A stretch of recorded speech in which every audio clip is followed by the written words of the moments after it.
irmãos e minhas irmãs. Na sequência do ciclo de Elias, o texto que hoje temos diante dos olhos para esta meditação, o capítulo 19, versículos 1 a 14, nos fala a respeito de uma fuga de Elias. Na verdade, após ter degolado os profetas de Baal no Monte Carmelo, a Sagrada Escritura nos fala que ele foi vítima das iras de Jezabel, a esposa de Acabe e protetora daqueles falsos profetas. Através de um mensageiro lhe manda dizer o seguinte: os deuses me façam isto e acrescentem aquilo, se amanhã a estas horas tua cabeça estiver ainda em cima do teu pescoço. Ao ouvir estas palavras, Elias teve medo e fugiu.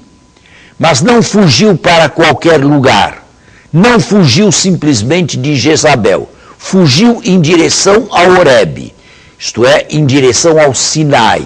Horebe e Sinai são sinônimos. Fugiu em direção às origens da religião javista. Fugiu em direção ao local onde Moisés havia constituído o povo de Deus através de uma aliança sagrada que se comprometeram a respeitar e, nos tempos de Elias, a tinham abandonado. Fugiu para se reencontrar e se refontizar na religião pura de Israel. O texto nos fala que, durante esta fuga, deserto adentro, Elias se sentiu desencorajado. E desencorajado a ponto de desejar morrer. Eu sou o único dentre os profetas que permaneço fiel a Deus. Parece ser o único em Israel que não dobra os joelhos diante de Baal. Sentou-se por debaixo de um junípero, deitou-se, pediu a morte, é melhor para mim morrer do que viver, e adormeceu. O texto continua dizendo-nos que foi despertado por um anjo de Deus. Elias come e bebe, levantou-se e viu pão cozido diante de si, comeu e voltou a dormir novamente. Pela segunda vez o anjo do Senhor o tocou e disse: Elias, come, porque te resta ainda uma longa viagem. Comeu, bebeu e, fortificado por aquela comida, foi capaz de caminhar até o Horebe, a montanha de Deus. Entre parênteses, quando um peregrino vai a Israel e visita o cimo, o topo do Monte Carmelo, encontra lá, numa capela dirigida por monges ou frades carmelitas, um sacrário que para mim é o mais significativo de todos os que eu conheço no mundo inteiro. A porta do sacrário é um retrato de Elias deitado debaixo do junípero e despertado pelo anjo de Deus com um pão a seu lado e o convite para comer e assim prosseguir o caminho. E aqui podemos fazer uma pausa. uma pausa para apropriação e meditação. Nós também, como Elias, temos uma longa viagem a fazer. Melhor, já a estamos empreendendo e já a realizamos há longo tempo.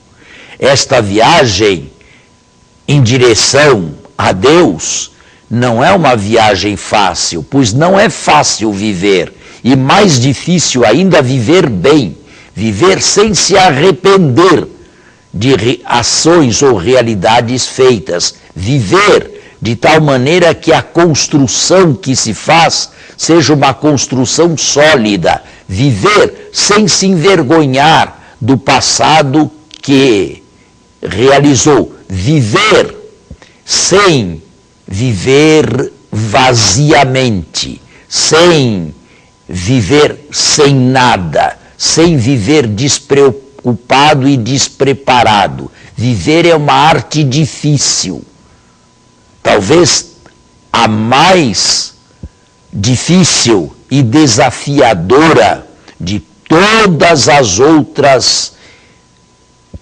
capacidades ou de todos os outros empreendimentos humanos. Viver não é fácil. E viver bem, repito, é mais difícil ainda, por isto mesmo. Como Elias, nós temos necessidade de uma comida que nos sustente pelo caminho, em direção à montanha de Deus, em direção à verdadeira pátria. Em meio a este deserto, necessitamos do pão dos peregrinos. E este pão dos peregrinos é para nós a Eucaristia, onde o Cristo, no momento do seu sacrifício, não em qualquer momento da sua vida, no momento em que morreu e ressuscitou, dá-se em comida e bebida a nós. Sim, comemos e bebemos o corpo esquartejado e pregado na cruz, porém ressuscitado por Deus. É esta a nossa comida, a nossa intimidade plena com a humanidade de Cristo, que é Deus, com a sua morte e a sua ressurreição.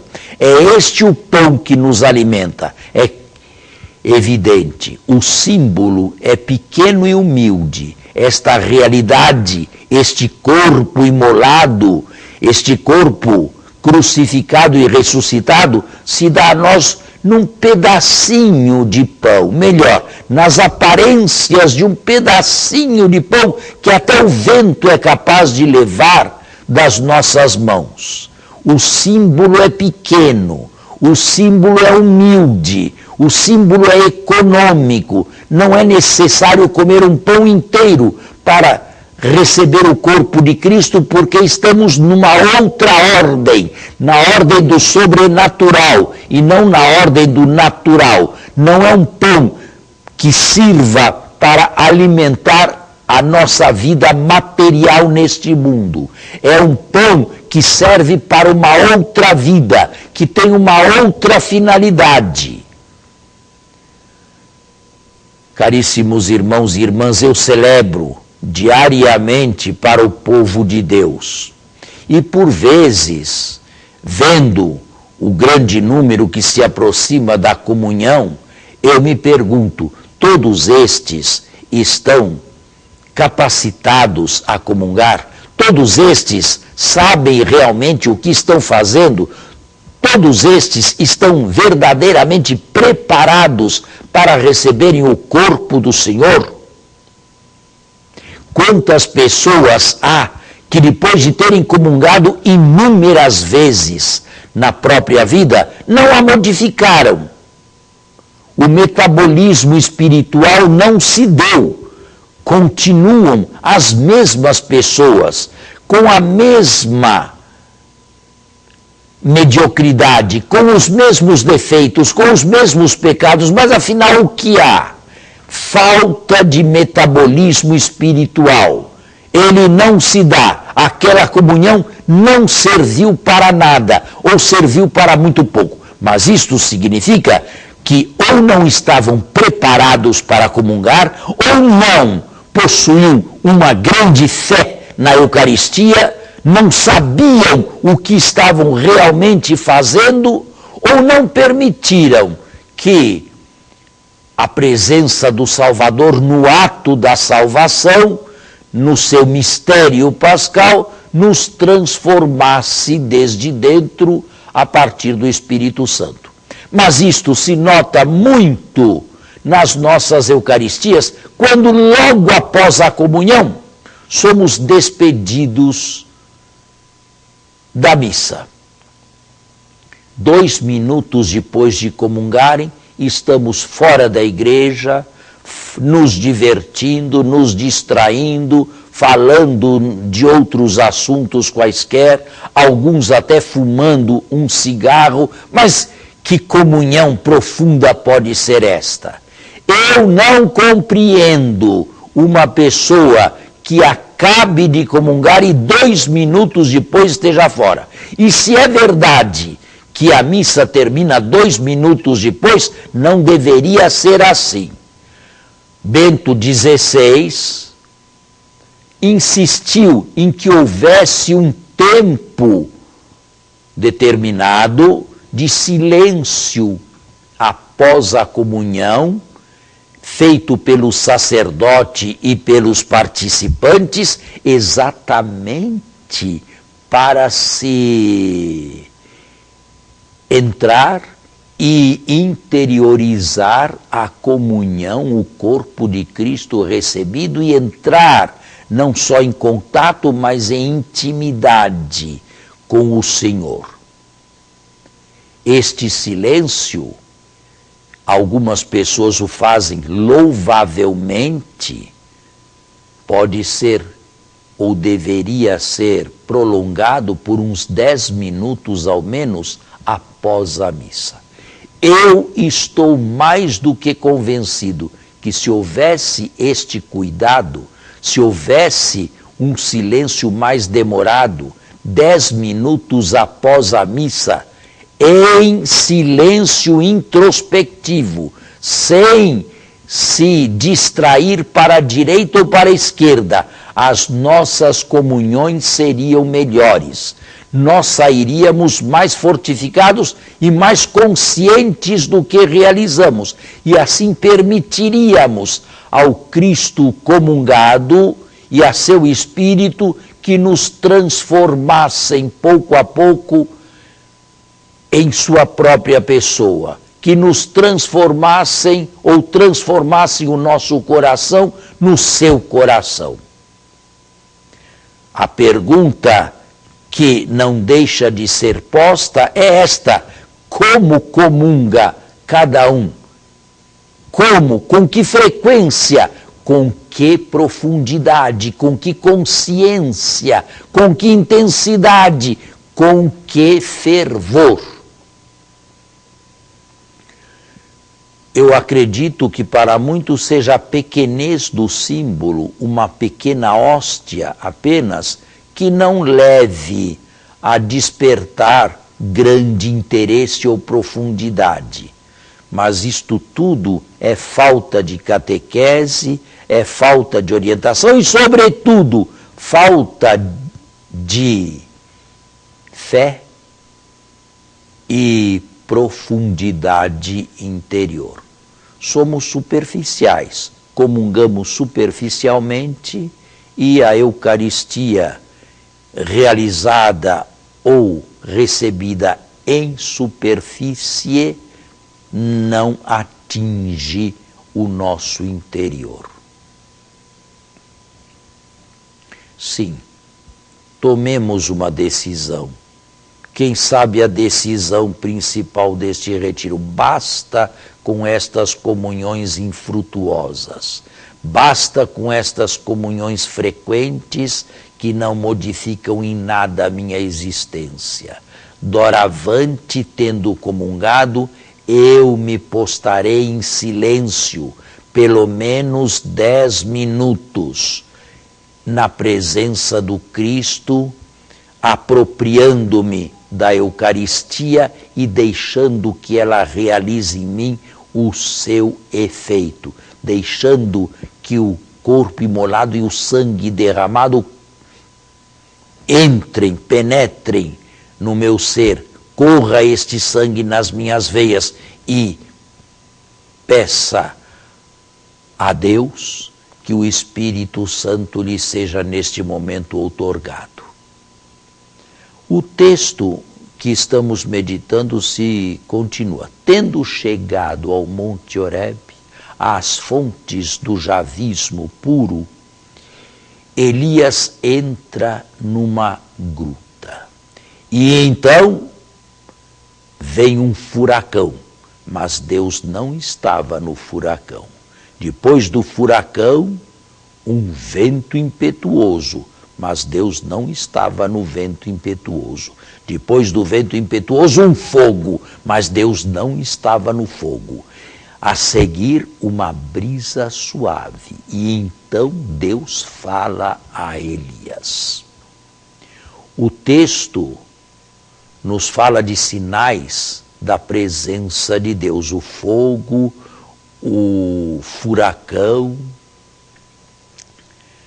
a ventania, mas aqui, no nosso caso, são apenas sinais precursores de Deus. Deus se apresenta através da brisa suave de um vento, o que não significa doçura, como muitos entendem, mas significa a intimidade com a qual Deus fala com o seu profeta. Que fazes aí, Elias? Eu me consumo em zelo pelo Senhor Deus dos exércitos. E este é, entre parênteses, o lema da família carmelitana na igreja. Zelo zelatus sum pro domino Deo exercitum. Consumo-me em zelo pelo Senhor Deus dos exércitos. Eu acredito que quem comungue com as devidas disposições, quem recebe o pão dos peregrinos como Elias o recebeu, este também, como Elias, e devido à participação na vida íntima do Salvador, acaba por se consumir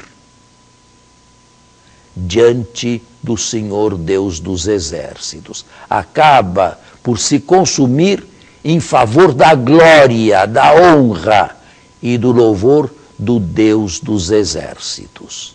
Acaba, com outras palavras, por servir a Deus melhor.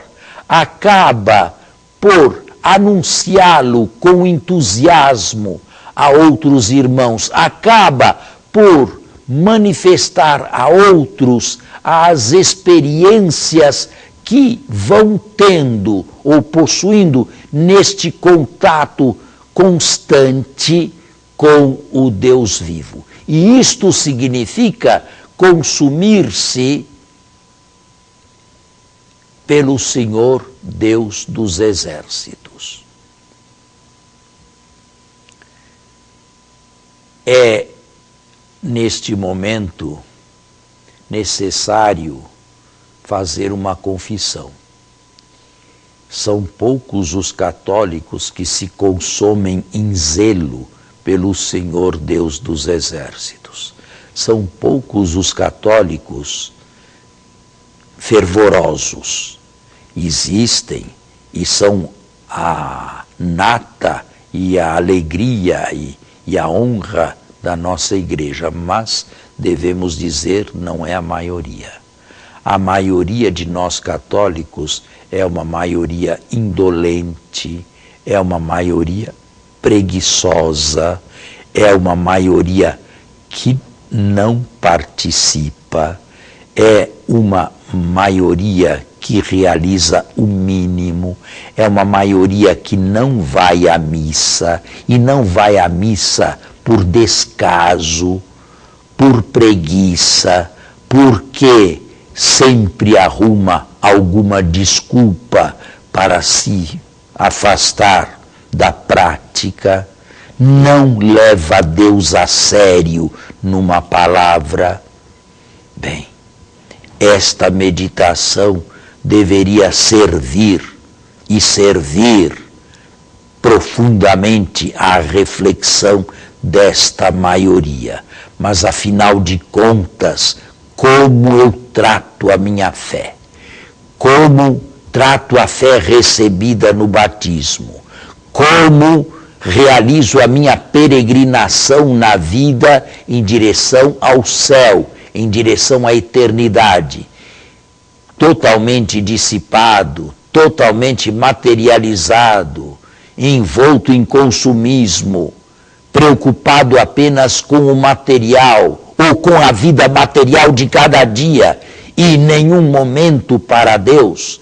Como somos indolentes, como somos, repito, preguiçosos. Bem, aqueles que fazem ou estão fazendo através deste canal de televisão este retiro, reflitam se a mediocridade se instalou na própria vida ou se é um católico fervoroso e praticante e pronto para auxiliar através das pastorais das nossas comunidades paroquiais o crescimento da igreja. O crescimento da igreja se dá de duas formas. Trata-se, em primeiro lugar, de um crescimento interior, de um crescimento na fé, de um crescimento no fervor, de um crescimento no conhecimento de Deus e de Jesus Cristo, seu Filho e nosso Salvador. Em segundo lugar, um conhecimento que o leve, que o manifeste aos demais, dando a eles as razões da nossa própria esperança e da nossa fé.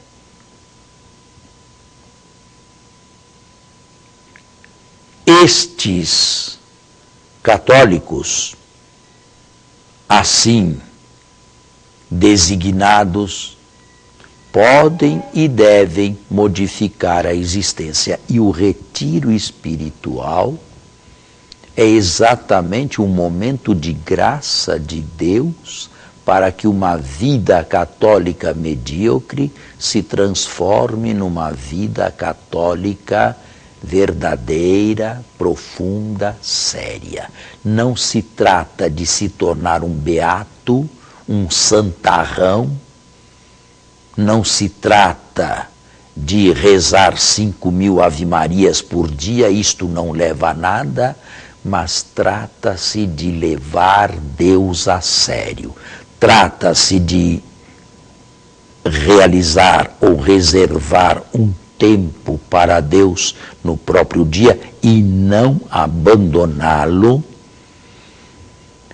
E, de acordo com esta meditação,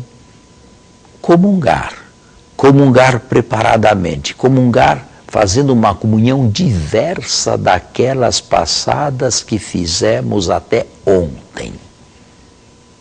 Comungar no sentido de receber a força para poder continuar a caminhar passos certeiros na direção do nosso Horebe, na direção do nosso Sinai, que é a pátria definitiva, o céu. Comungar porque sabemos que somos peregrinos e não temos força por nós mesmos de nos deixarmos construir no tempo com relação à eternidade. E depois de comungar com as devidas disposições, com o silêncio subsequente, queimar-se nós também, queimarmos nós também em zelo pela causa do Senhor Deus dos Exércitos. No final desta meditação, é isto que eu gostaria que cada um, num momento de silêncio, trouxesse para a própria existência. E peço a Deus a graça de realizarem uma boa e profunda apropriação do texto que acabamos de meditar na própria vida.